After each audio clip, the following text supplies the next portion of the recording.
Okay, guys, I want to do a quick unboxing of my Android unit for my 10th gen Accord.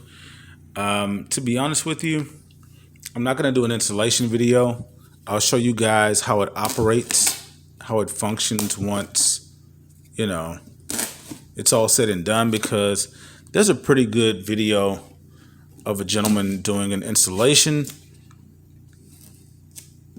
So I'm not going to do that for you. All I'm going to do is just show you pretty much the contents of the box. And what I'm going to do is, I'm not going to even show you myself unwrapping it. I'm going to go ahead and pause this and then show it to you as far as the contents of the box. Okay, coming right back at you. So it doesn't come with installation instructions. You have to watch the video online on YouTube, and that's why I'm not going to do an installation video. Pretty basic, tells you some guidelines of what it should and shouldn't do if you're troubleshooting some basic issues on a piece of paper, double-sided. It comes with a bag of cables for you to use. Okay. The unit, which is, you can't tell it by the video, but it is substantially larger than the base unit. Okay, because that was one of the things that I was kind of curious about. You know, I'm a tech guy. I'm not gonna lie. Tesla has made an imprint on everybody in the industry, and you kind of want a big screen. Let's not lie. You know, you kind of want something bigger, and so this is nice. That is a nice size screen. It's probably the size of the entire base unit would fit in that screen. Like the bezel and the buttons and everything would probably fit within inside of the actual screen area, and then the actual bezel is probably that little extra part that you have on your base unit of a Accord with the 8-inch screen, I think it is. And then it came with a review camera, which I don't need, but I'm going to probably, if I can, I'll use it as a front-facing camera. I don't know. Who knows? Now, I know from watching the installation video once, I'm going to take a module out of the factory unit and plug this in. Now, what I'm really hoping is, now this is my real hope, because we all know the base unit has horrible sound system.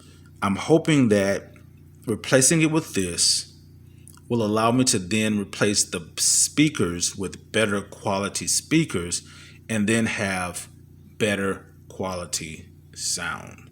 So we'll see how that goes. Who knows?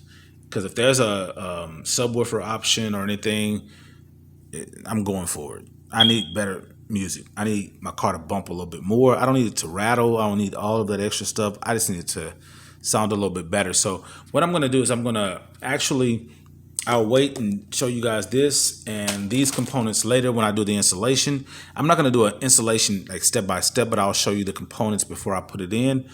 And then, yeah, I'll show you that before I put it in, and I'll show you the features, because I haven't seen that on the internet. I'm not interested in doing the installation because there's a gentleman that does a really good job.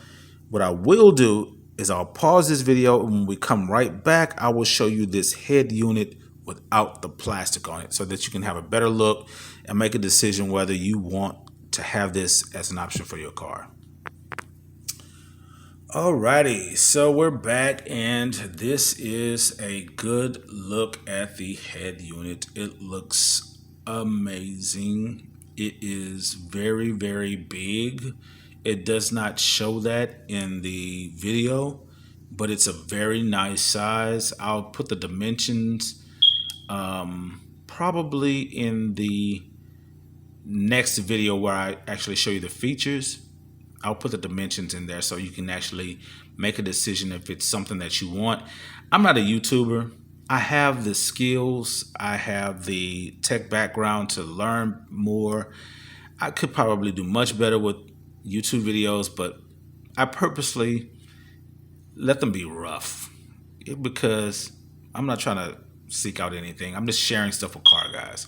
So I'll actually put more information as far as this unit is concerned in, show it to you if my phone will focus, my cheap LG. All right. And I really like it in person. It looks really good, looks really large. I can't wait to see it illuminated. We all know that with the all of the problems, if you have a 10th gen, all the problems you have with your Android Auto disconnecting and all this different stuff. Maybe it's Android Auto, maybe it's Honda, I don't know. But I'll say this, if I can just have it tethered to my Wi-Fi and have Pandora, have my Google Maps, have them run simultaneously and not have any issues, I don't need the text messages read and all that different stuff. I can actually be pretty good with that. Now, I did find out a few features with Android Auto that I loved, whereas my speedometer, if I had it on music on the left, when directional points would come up, it would put arrows and so forth. I really love that. If I lose that, that's the only thing I think I would miss. But we'll see. I'll give you guys a detail of everything so you can make a decision whether you want to buy this or not. I'm not going to keep rambling. That's where we are. This is an unboxing. This is what comes in the box. It cost about, I don't know. I think it cost about $500, something like that. If it works like I think it should, it's worth it. I'll follow up with an installation and a detail of the features. Let me know if you have any questions. Just put them below and I will try to help you guys out as much as I can.